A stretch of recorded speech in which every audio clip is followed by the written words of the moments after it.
Let's get some cameras on if possible.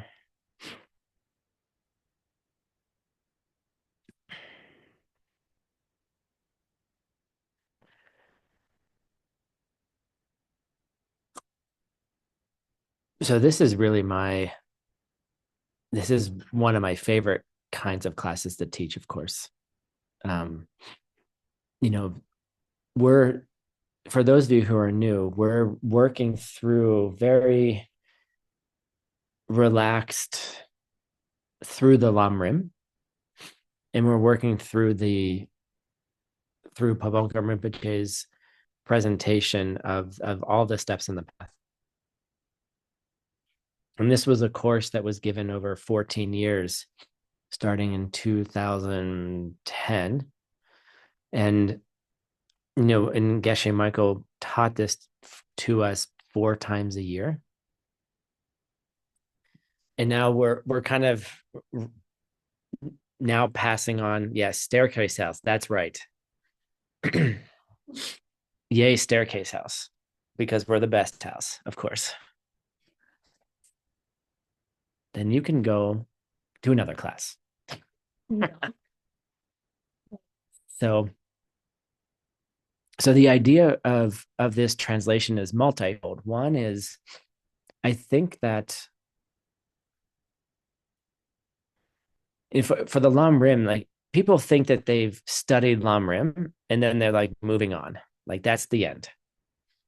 And Lam Rim is meant to be, as a practice and as a course of study, is meant to be a lifelong endeavor, a lifelong practice. And it's not just because you study it once doesn't mean that you're done. I mean, unless you're enlightened, I guess, maybe then you would be done.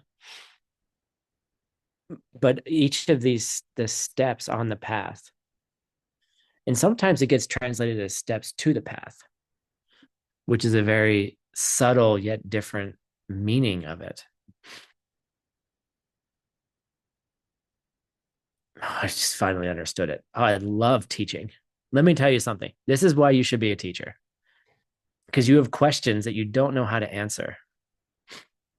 And, and your teacher doesn't answer them because they want you to figure it out, Marina. Figure it out. Like they want you to figure things out for yourself. And there is a subtle difference between steps on the path and steps to the path. And I've been reading Geshe Michael's translations of his Lam Rims the Lam Rims he's translated. And I've been trying to figure out why he makes the choices, because he'll say steps on the path, steps of the path, and steps to the path. And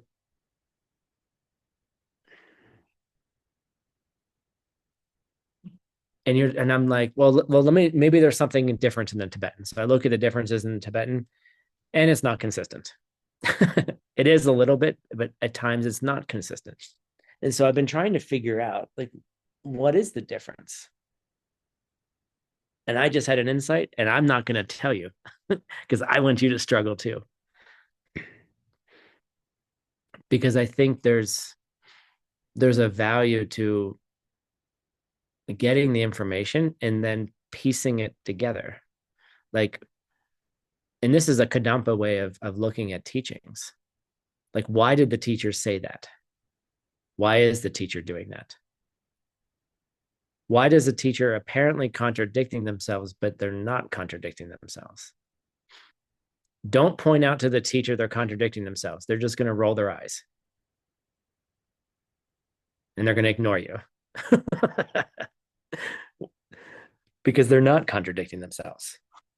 The contradiction comes from you. Duh. And so the idea, though, of the steps of the path is that what are the realizations? What are the things that we have to do step by step, staircase, going up the stairs to then get to different realizations? maybe the realization of renunciation, or the realization of bodhicitta, or maybe the direct perception of emptiness, or more. And all of those steps are designed to, you know, take different configurations and then shift them in such a way that then you have a new way of looking at the world. And we keep shifting the way we looked at the world, just bit by bit, sort of like the, that thing on the boat. What is it called? The steering thing on the boat. There's a word for it. I can't remember. Um, that when you move it one way, the boat kind of shifts. Like you only have to move the vessel half a degree, and then within 10 kilometers, you've made such, you're way off on a different track. So subtle changes in the way we think and the way we act can have tremendous results down the road. It's a rudder, but I think the wheel itself is called something else. I don't know. Maybe it is called a rudder. I don't know. In Spanish, it's called a timon, which is my name. Get it? um, so we're constantly refreshing our lam rim. We're constantly refreshing our view of the path, and we're constantly evaluating where we are. Like, what more do I need to learn? The path is not linear. You keep coming back. It's wheel of life. Wheel of life is circular. The helm, maybe the helm. I like that.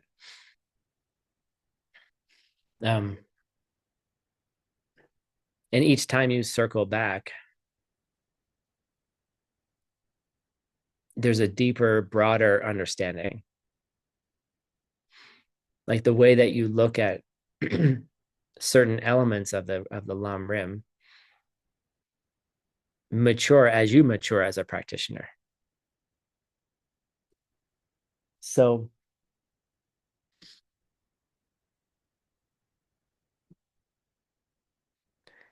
it's not a problem that, oh, I already did lam rim. Good, do it again.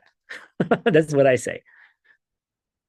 Do it again. Like, what did you miss? When I listened to Geshe Michael's classes previously, that I heard like 15 years ago, I'm like, oh my God, I missed so much, right? Because I was growing in some ways, ignored certain things or wasn't able to process certain things.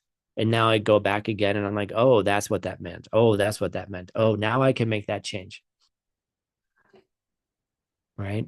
So don't think of it as a review. Somebody said, I just finished my 18 courses. I'm like, congratulations. That's a huge thing.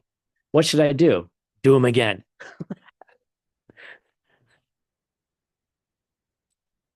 Well, if I say do it again, it probably means you need to do them again. You didn't understand on the seventh time. So just relax. The Dharma grows. You grow, and I think it's about enjoying the ride. You see. And so what we're doing is we're going to be slowly going through the book, the lam rim, and my goal is with the work of all of you together that we can translate it, that we can provide a new translation for a different translation, a modern translation, because over time language changes. The way that we talk about things, the way that we relate to people changes. So, and there's a beautiful translation in English done by Geshe Michael's student, or not student, Dharma brother, Art Engel. And it's a wonderful, wonderful, it's a wonderful translation that gives you access to so much that we don't normally have access to. And he translated alongside Ken Rinpoche. So there's some incredible insights in that book. And I think our goal a little bit is to make our language, update our language. That's all. And in some way that we can make it accessible to all languages. And so part of this translation of the course is also a translator training. Because to be a good translator, it's not just about knowing what the words mean, literally, but it's knowing what they mean as a practice. What have they have meant to you in your own life? What have they meant to you in your as you've developed, as you've walked on the path? Because it's through your realizations that you'll be able to explain it in a way that people can understand. So our goal really is like, look, we're going to translate these. I want to translate them as little pocket books, right? With like just little ideas in them. So then it's not like, Art Engel's books, like there's 3 volumes. It's like this big. And it's amazing. But I would like to translate it in a way that we can that would be interesting for normal people. Like you could go to a bookstore, which don't exist anymore, which is really depressing.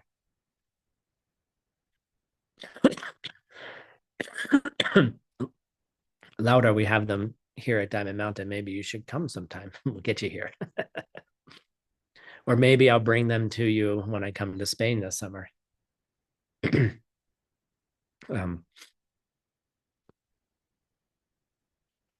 But the idea is if we could publish a book that's just on meditation, or a book that's just on emptiness, or a book that's just on each of the various steps. So like, here's what the original text said, but then we can give people accessible ways into it. So that's one goal. The second goal is we then need to translate them into other languages. English is a lovely language, and it happens to be the current language that is spoken generally for commerce around the world. But that's only a certain type of person who would know English, right? And many of you here don't know English. You're listening in translation. So what I want you to do is learn it in your language. What are the words? What are the expressions? What is your practice? And then we'll translate those books into your languages. And then we can sell them in your countries and reach so many more people. Right. And so our goal here is, how do we reach more people? And so it's also a secret teacher training too. Okay. That if you do your practices and you do them well and you study well, then you can be a good teacher too. And we're starting our teacher training tomorrow morning. By the way, Gina, could you get the banner up for later? Teacher training. If you would like to join our teacher training for course 8, that's starting tomorrow. And I say, just come. Oh, Tim, I don't have time. I don't care. Just come to the classes. Just listen to the classes. You don't have to do the training part. Maybe just listen to all the teachers talk about how to teach. You can come for free. You can come and just listen, because we want everyone to have this information. So that's starting tomorrow. We'll put a banner up at the end of class for that. And I hear people, I can hear like it's like coming through Zoom. I don't want to be a teacher. I don't want to be a teacher. I don't ever want to be a teacher. What is a Buddha if not a teacher?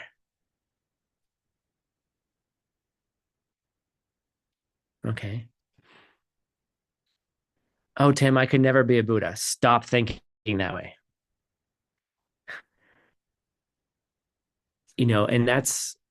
And so the thing is like, what is a teacher? What is a teacher? How do you become one, right?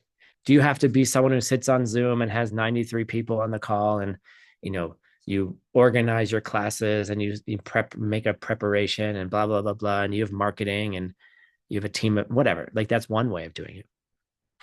But maybe your living example when someone comes up to you and says, "Why are you so damn happy? What's wrong with you?" Like, what's wrong with you? You're too damn happy. Right. And then then people go, then you say, "Well, look, there's this thing that I do. Let me tell you a little bit about it." You see, so that's what we're doing, right? Don't be afraid to be a teacher. Just understand that being a teacher doesn't have to literally look like what you think a teacher looks like.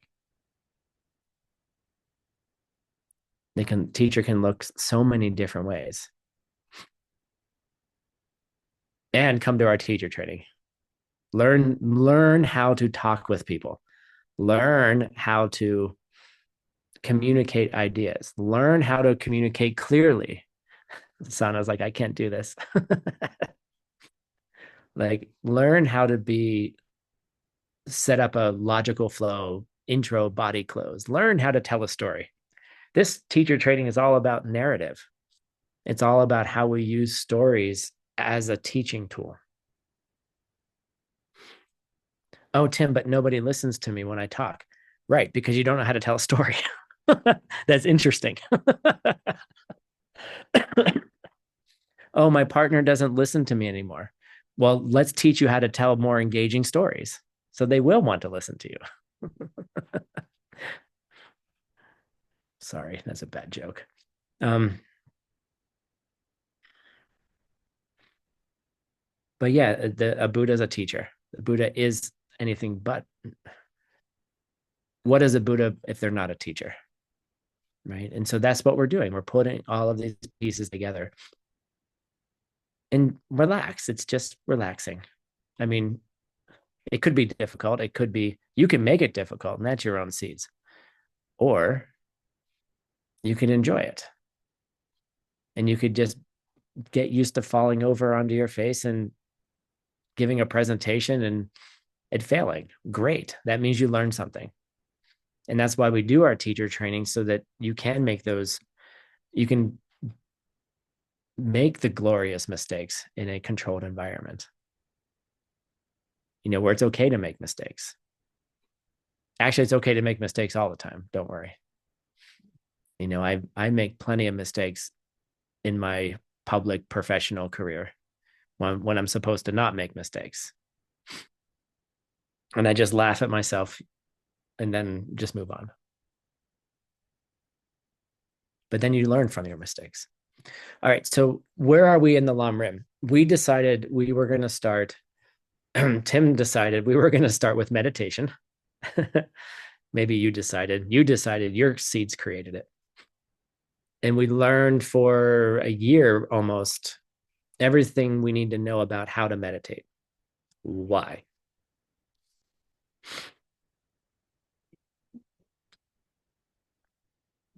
Nope. We need to understand meditation to be able to understand each of the steps of the path. Because if you don't know how to meditate, then you can't have the realizations that you need in order to have the higher realizations.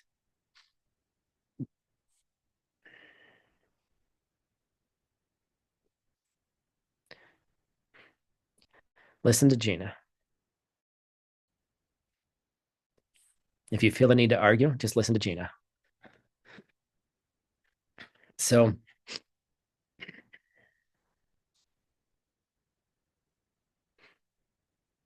and then from there, we moved on to the emptiness chapter, which is what we're in the middle of. And that emptiness chapter is key to actually understand the rest of the Lam Rim. Because if you can take the idea of emptiness, the concept of it, the application of it, and apply it to each of the steps, then your realizations can be faster and more powerful. It's one thing to have renunciation and be tired of this life and tired of the cycle of suffering. It's something entirely different to understand why you have to see the things that you see and why things cycle.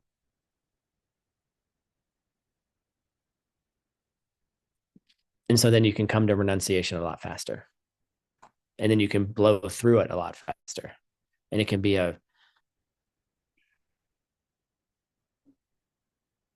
become a foundation.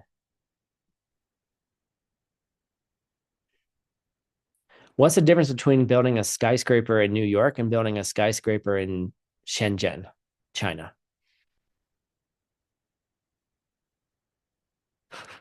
You're like, what? Just I'm going somewhere. Don't worry.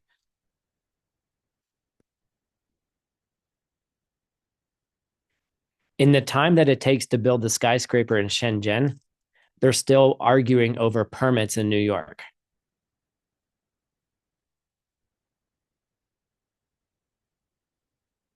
Get it? They haven't even made plans yet. The architect hasn't even architected the building yet. They're still arguing in New York about the permits and the permissions and all the things it would take to build a building. While in Shenzhen, China, they just go, let's build a building, and they just do it. Right? The foundation is faster. Do you want to build a building in New York, or do you want to build a building in Shenzhen, China? Do you want your renunciation to be New York speed, or do you want it to be China speed? Okay. Their buildings don't fall down. Don't worry. Right? They're safe. I've been in some beautiful skyscrapers in Shenzhen that went up super fast. Right? So you want to build it fast. You build it fast by understanding emptiness. So that's why we're studying it now. So then you can use that as an application to all the other steps. In today's class is a lot of fun because we're in the middle of a discussion of the various levels of emptiness, the levels of the presentations that come for various students. And so there's this, Pabonka has this very beautiful description of moving from level to level. Like for more advanced students, we say this. For more advanced students, we say it. For even more advanced students, we say this, right? He's always starting with the idea that they're advanced students to begin with. So you should feel proud. But he's giving us this kind of path of emptiness. I want you all to say hello to Venerable Sunam. There she is. Ta-da! How is it? This is Living Lam Rim, translation of Lam Rim. Morning. Happy to see you all. She got. Wait, aren't you taking today off? No, I slept 8 hours, so I'm back. Okay. All right. Okay. Well, go get a massage or something. Make sure we're taking care of each other because both of us work too hard. So we're in the middle of this beautiful expansion of the levels of emptiness, but he doesn't explain those levels very, very clearly. I mean, they're all there, of course, but he kind of expects that the students understand them. And so we're in the middle of a side conversation where I've gone off on a different topic and found the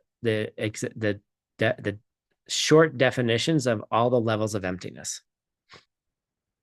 And so we're going through all the flavors of emptiness so that we can better understand two things for $100.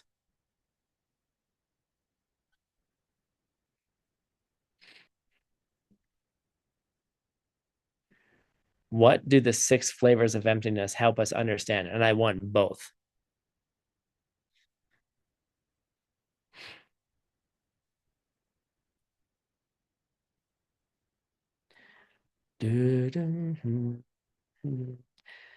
Emily, good answer, but not it. Emily says what emptiness is empty of. That's correct, but that's not what we're talking about.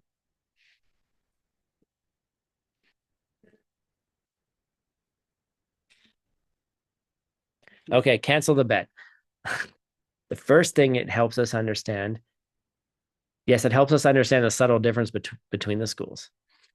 But it first helps us understand our students. or anybody that comes to us for help. Sarah, you get $50 because you said it before I did. Um, the first thing is when someone comes to us for help, we need to understand their understanding of emptiness in that moment. Because we have to be very, very careful what we say to them to best help them. So, as any kind of teacher, and I mean teacher in the general sense, is what level of emptiness are they at this moment? Are they at the level of emptiness where they need a hug? Right? They just need they need support, like a supporting friend or guide or someone who can just let the person cry and be held. Do they understand that things always change? Do they understand a little bit of where things come from? You can't go throwing Madhyamika Prasangika at somebody if they're not in a space to hear it, because then they're going to feel unsupported, or they're going to feel even worse about themselves. Oh, everything's coming from you. Names and you know names and mental images, right? Oh, it's just it's coming from seeds in you. Sorry, your life sucks. Your fault. Your karma sucks. Let me give you a hug. That doesn't work. I mean, maybe it works for some people, but in my experience, it doesn't work at all. So we're doing this work so we can help other people. And then, secondly, what Sarah said is how we are making the mistakes ourselves. What's happening in our own mind? Like, if you have any kind of awareness of yourself when you're in an affliction, which is usually 0%, but maybe if you're 5% or 10% and you can watch your mind, then you can understand, well, what is my mind doing right now? What level am I at? What level do I operate on a normal day? I had a conversation with a friend who was so irritated that we were learning middle way in ACI 15. Excuse me, we were learning mind only in ACI 15. Why are we learning something wrong? That's not how the world is. And I said, well, true, but probably your own mind is more mind only than middle way. And she was like, no, my mind isn't like that. I'm Prasangika. And I was like, okay. All right. Okay. Mm-hmm. It's like, okay. I said, well, just keep coming to the course. Obviously, there's a reason why it's ACI 15. And then maybe about 4 years later, as a complete other aside, not recognizing, not admitting that they were wrong, was like, yeah, I think I just realized that there's a lot of things my mind does that's mind only. I was like, oh, why do you say that? Of course, I could be a jerk and be like, told you so. Or, which wouldn't be very nice. Or I can say, oh, well, why do you say that? And then they start explaining it. And I'm like, oh, well, how do you think that we could elevate? Like, if you want to move to upper middle way, how could you elevate from that point of view? Right. And then we had a very beautiful discussion. So it's about self and others. It's about how do you care for your own mind and how do you care for other people's minds? And that's why we study emptiness. And that's why we study the lower presentations to help people get to the higher presentations. And it takes time, it takes effort, it takes patience, it takes years, and sometimes it takes lifetimes.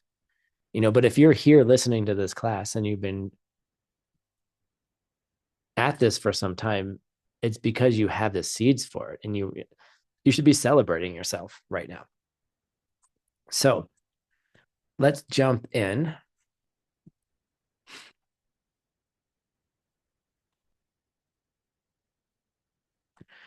And there's one line that I want to say, and then that's going to be too much. Let's start here. So we're going to be doing a bit of review from the last class. So some of the things, oh my God, someone just put up where we ended the class last time. Good job, Mylan. That's everything. But we're going through all 6 again today. Ha ha.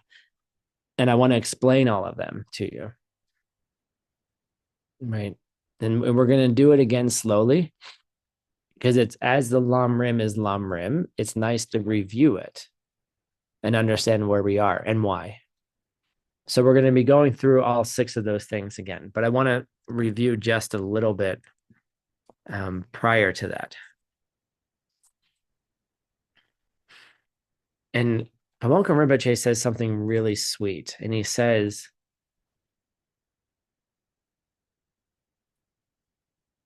that through his great compassion. All right, I'll just share my screen here so you can see it. I'm just going to read it.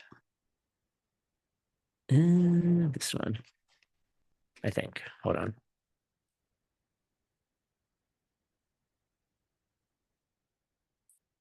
Yeah, this one. Okay. All right.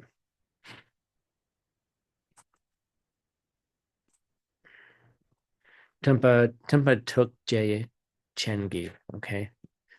So through his great compassion, this is talking about the Buddha, right? The Buddha taught, right? Through his great compassion, it was to find the best way to help all of his students of varying levels and capacities. All right. And so it's through compassion that the Buddha taught various levels. It's not because people were stupid. Okay. And it's not because he thought they couldn't handle it. Those are probably all true evaluations, post evaluation, but it's your great compassion that motivates you. Okay. And so he first taught them that a person is empty of something which exists substantially, right? It doesn't exist self-standing, meaning that the self is not unchanging. Okay. Or that somehow yourself doesn't have any kind of self nature. And he did it out of compassion, not out of like irritation, right? Or out of judgment or out of criticism. It's a compassionate gesture, right? And then he went on to talk about to those at a somewhat higher level, low rub, right? Higher intelligence, higher mental capacity, right? He taught that some things exist in truth and some things don't. Okay, so that's what he's kind of moving up the levels. Things have existence and some of them exist in truth and some of them don't. And that's moving into mind only, which is so easy to relax into. It's like, oh, okay, some things don't exist. Okay, I get that in truth. And some things do. And it creates a sense of safety and relaxation. And this is why the Lam Rim is so important for us. Is how do we, in Staircase House, talk to normal people? How do we give them tools and applications that they can put into practice immediately and don't have to spend hours and hours and hours in class like you are? You might be part of Staircase House. But how could we teach something like this, right? How do we teach that some things exist and some things don't?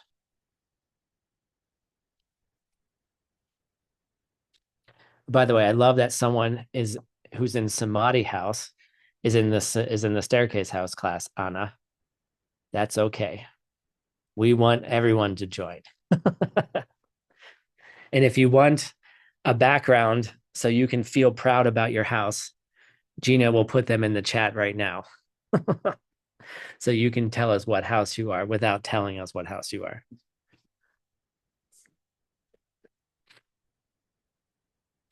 Just the four houses, like the backgrounds, like that they can put in their Zoom backgrounds. So it's really about how like staircase house teachings, while there's various ways to teach, our goal is to create applications for people who are busy, for people who need quick practices that will help them along the path. Of course, there's a lot of us who like to be nerds and we want to go deeper and we want to learn all the details. And that's part of Staircase House too. But we should be also thinking, how do we turn this into a corporate program? Or how do we turn this into Tim's School of Secret Ninja Bodhisattvas? Right? How could we do that? How can we create corporate strategies based in the 6 flavors of emptiness? Right? To help a company be very, very successful. You see, that's what we're trying to do. All right. Next step is for people of higher intelligence. I said more advanced, low choke, right? This is 50-50 school. This is lower middle way. Nothing exists in truth. Yet there is some way that they do have some nature of their own. Okay. In the lower middle way is like Den Padme. Things don't exist in truth, kyang, but, or even though, or even also. Like in this case, they don't exist in truth. Also, there is some way that they do exist through some nature of their own. When we teach the pen, we put the object down on the table and say, oh, look, all the dogs, all the humans leave the room. What is that thing right now? And everyone goes, it's nothing yet. But we're saying there's a thing there. You see? We're saying that there's a stick. We're saying there's a thing there that can become a pen. And so that's how this works. It has there's a way in which it has a nature of its own, but it doesn't exist in truth. Cool. All right. And then he says at the highest level, right? Nothing has any nature of its own. You see, nothing has any nature of its own. Okay, and this is the highest and ultimate meaning of the Buddhist teachings. All right, now that's where we left it off.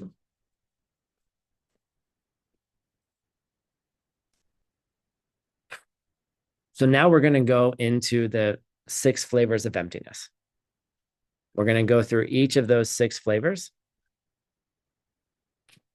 more specifically so we can be more prepared to help our students and more prepared to help our own minds when we're having an affliction. Like if you get all 6 of these together, then your mind can be like, you can be like, all right, where am I today? It could be like a mantra. What flavor? Like your favorite flavor of ice cream. What's your favorite flavor of ice cream? There's 6 flavors. Which one are you today? So we're going to go through these in detail, and then we'll go back to the text. So how about, since we have a trader here in the Samadhi house, I'm going to ask her to read first. Anna, can you read? Anna of the Samadhi house. Yep, that's right. You only have to read one line. Oh, madre mía, shall I read this one, Rtak? Yeah, just this one right here. Oh, oh, madre mía. I have never did it. Anyway, Just rtak, just noises. Just try it out. I will try. Rtak, gig, ran, Cheek. Nice. Tuck cheek. rtak, chik, randankan, gi, bdak, medpa. Nice. Good job. I feel Chinese. Congratulations. The only word here, this is Wang. So it's Mon, wrong, wrong Chengi Dakmeba. Okay. ranin, ranban, kangin, dak, medpa. Nice. Okay. There's a lack of a self. So this is the first thing the Buddha taught. There is a lack of a self, Dakme, which is unchanging. Okay. Whole, Chik, and independent. All right. Tak Chik Rang Wang.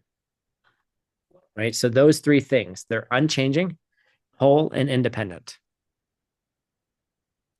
You see.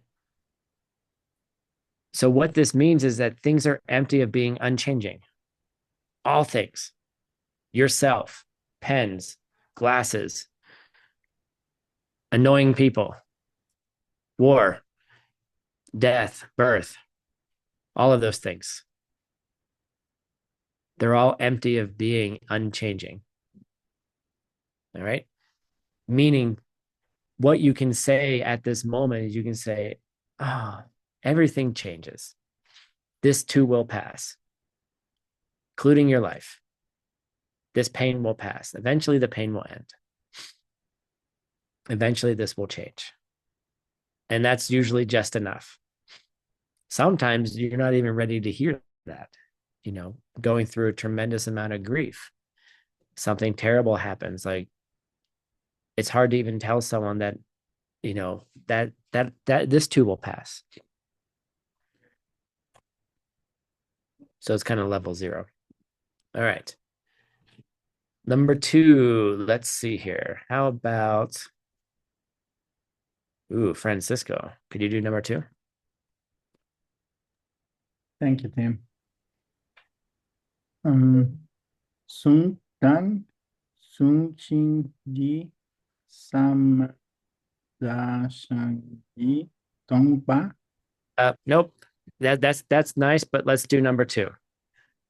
Okay. I want to try that one also. Resonates in me. Ranki Tupe Seyo Ki Rupe Da Mepa. Nice. Okay. So the lack of self. So now we're still in this sense of lack of self. There's a lack of self, which is self-standing and substantial. That's what all of this means together. Self-standing and substantial.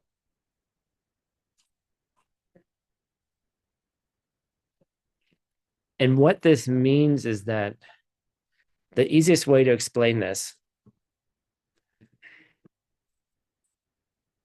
is everyone raise your left hand.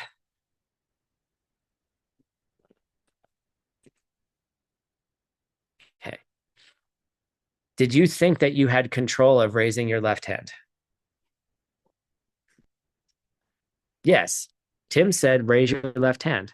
And then you said, okay, Tim, I'll raise my left hand. And so then you went, I raised my left hand, right? And then your hand went up. Some of you pushed the button on Zoom. Great. Yay. Awesome, right? So you thought you had control of that.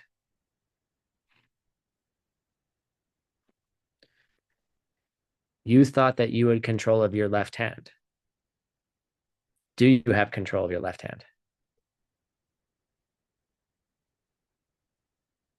Is there a time when you won't have control of your left hand? How about when you have a fever and you're laying in bed? How about when you get older and sick and you're about to die and you can't move your body anymore.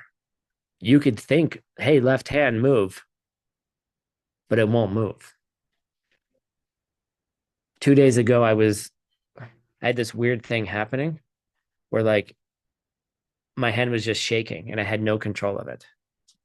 And I was trying to relax it and doing all these things, but my fingers were like, right? And I was like, oh shit, there's something wrong. And I'm like, I have no control of my hand. And instead of creating a story, I was like, maybe I should go eat some lunch. Most problems get solved by food and the three things: food, sex, and sleep. One of those threes will probably make you feel better. Okay. But really, it was, I had no control of my hand. It was like, and I was like, oh, emptiness flavor number 2. This sucks. I don't have control of this anymore. And I never did. You see? So, um,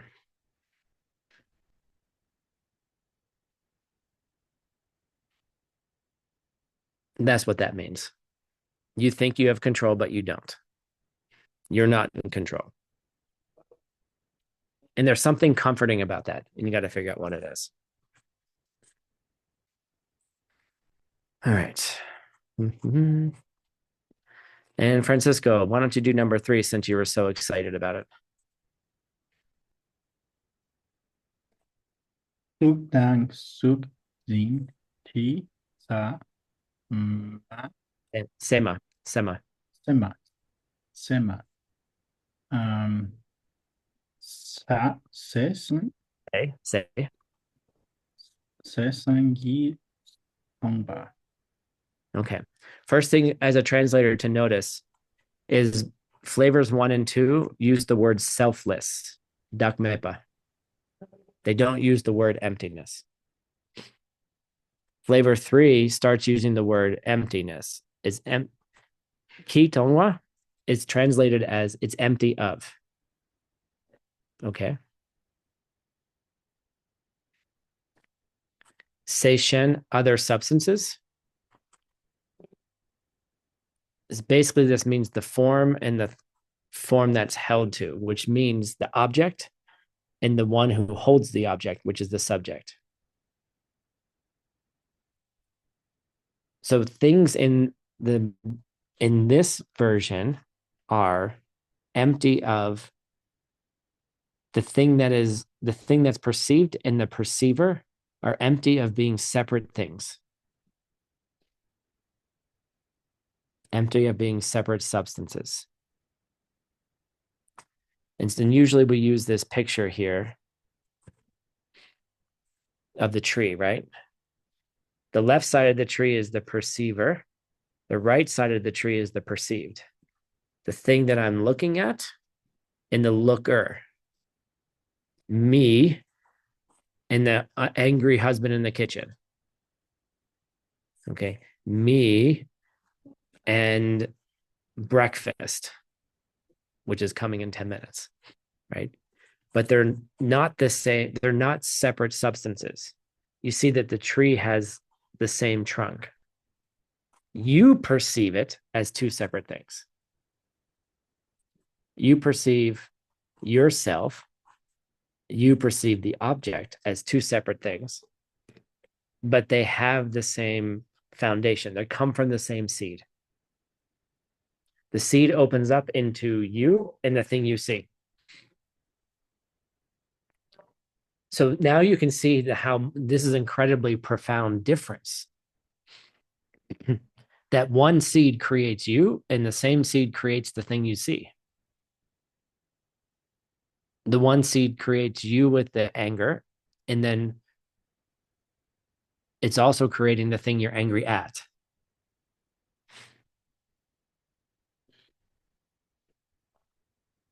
Or create the same seed creates the person who's angry at you, and you perceiving someone who's angry at you. It's from the same seed. They do not have a separate substance. You see. And so now you can see how profoundly what this does for to help somebody, right?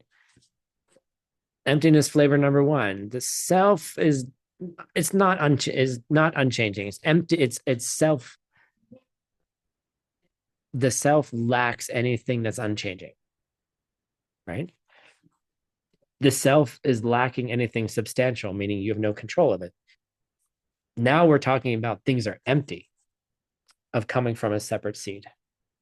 So imagine helping someone and can they understand that and understand the difference.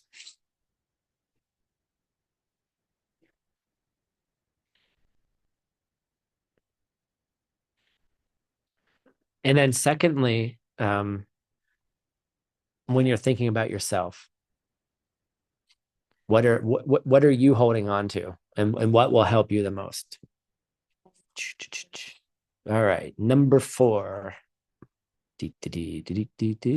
Let's look at, that's a recorder. David, could you read number 4, please? Yes. Rangni chepe ta ne jupe jushin impa rangi teni ki jupe tongba. No, Tongwa, nice job. Okay, so here we go. Things are empty of, right?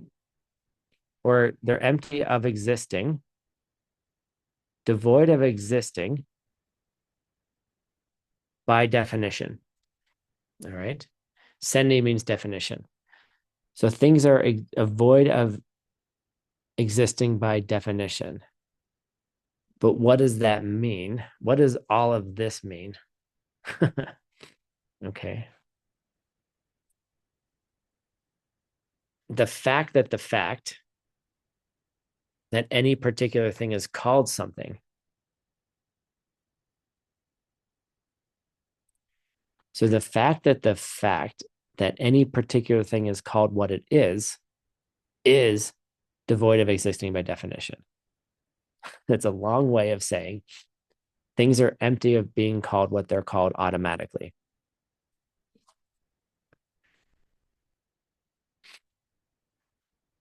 Right? Just because you call something something doesn't mean it is that thing.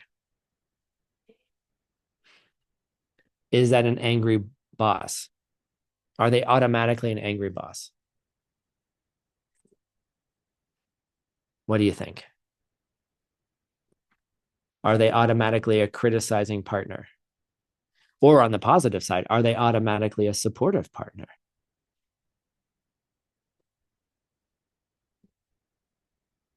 Or a supportive teacher? Are they any of those things automatically?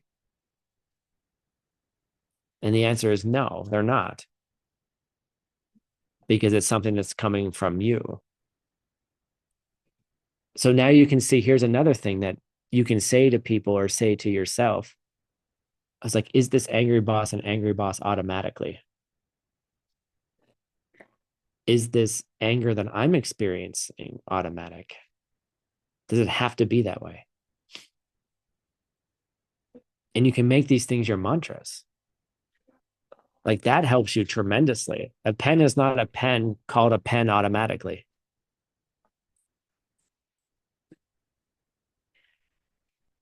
All right. That's where we stopped last time. We spent 55 minutes reviewing. Yes. And that's how it should be. Okay. Number 5. How about Svetlana? Lon mela nangwe wang gi shak tsem ma yin par yul rangi tun mong ma yin pe de luxu drupe tongwa. Nice. Okay. So this is lower middle way. Lona mepa, it means an unaffected state of mind. Okay. Something that having appeared by its own by its own virtue to an unaffected state of mind, which means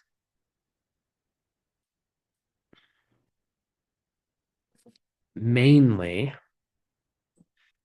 a normal state of mind, just a normal mind looking at things, right? Objects, things that exist simply by virtue of having appeared to a normal mind. Just a normal mind. You're looking at like the idea of putting a pen on a table and walking out of the room and thinking about the object, right? A normal mind goes, there's something there, right? You don't think that when you walk out of the room, the pen disappears. And this is why children are so wise. Like how do children, when a child closes their eyes, they think their parents disappear, right? That's why peekaboo is such a fun game for a child, because they're like, oh my God, they've disappeared. Now they're there. Now they're not. Now they're there. Now they're not. Get it? Children understand. But it's not like in the upper middle way we say things disappear either. That's not how it works. Ooh, John Brady. So, but to a normal mind, you walk out of the room and you're like, there's a thing there. There has to be a thing there. It doesn't go anywhere. And that's okay. And that's enough. It's actually enough to see emptiness directly, by the way.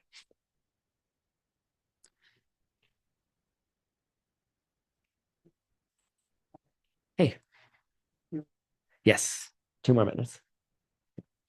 I have 2 minutes and then the tables. You can work here if you like. Oh, You want to say hi to John Brady? oh, hi. These are all the translate. Oh, We're translating Lam Rim. hey. Wow. Oh my God, look at that. Oh. Translation party. Good to see you. Yeah. Wow, good to see you. Yeah, so I'm done in 2 minutes. So that if you want to, yeah.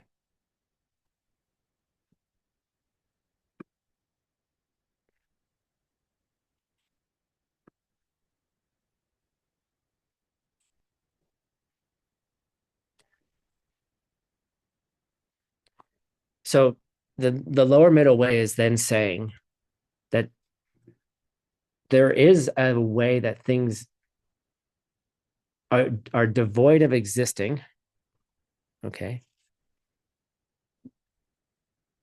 of devoid of being established through any unique identity of their own, okay. Rangi tomo mayimpa, unique identity of their own, okay.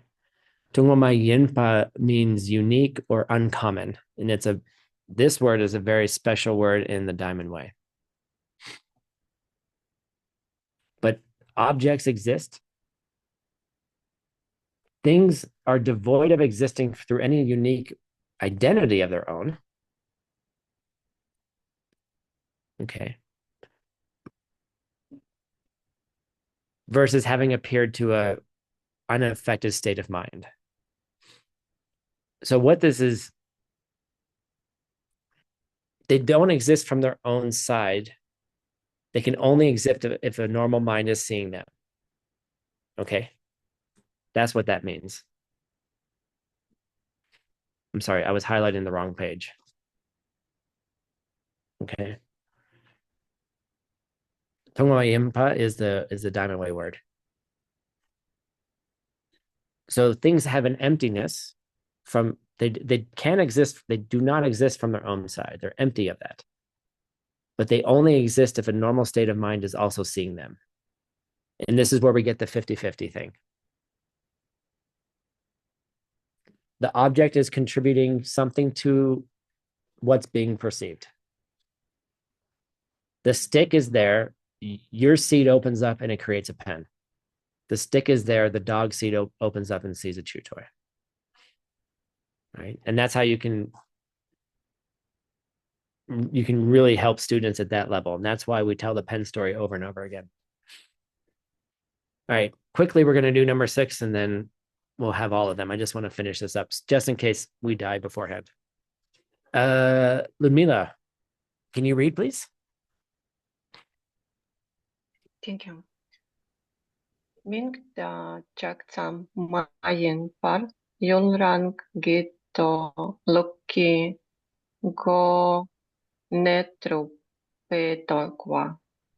No, this is a prenasal. No, No, no, no ne. Okay. No ne truppe kwa. Good, good, good, good. So things, Yule, things are void of existing through any identity of their own. They're void of existing from their own side through any of their own identity. Okay. Rather, they exist simply in name and terms. Okay. Mingde Shakpa, Mingde Shaksang. What is another word for names and terms, words and thoughts? Do what's in the chat? Mental images, right? They exist as the seed opens and then the image comes out of the seed, and then that image goes on to the outer object and it becomes the outer object. And then you're like, well, what does the mental image project onto, Tim? And you say, the stick, right? And you say, well, is the stick there? And you say, well, no, the stick isn't there because the stick has the left side and the stick has the right side, right? To call it a stick means that you have some seed opening up to see stick. Oh, well, then let's break it down into its parts. Okay, well, let's take the cap off the stick, the cap, right? Let's take the roundness. Let's take the back. Let's take the front. All the different parts can become a mental image. And so then you infinitely regress to find what's the original mental image. What's the original thing that's putting all the parts together to create the thing? And then you can't find it. And then what you find is pure emptiness. Okay. So I highly, knowing these 6 from the Lam Rim will help you and others, no doubt. They will help you understand your own condition, and you'll be able to understand the conditions of others. And then you'll know what to do for them. You'll understand how to help them the best. So yeah, we're going to continue on with this. We're going to go further and further into emptiness and further into all of these explanations in subsequent Living Lam Rim classes. Come back Monday. We'll see you soon. Again, thank you, tech team. Thank you, translators. Thank you, everyone who has made this possible.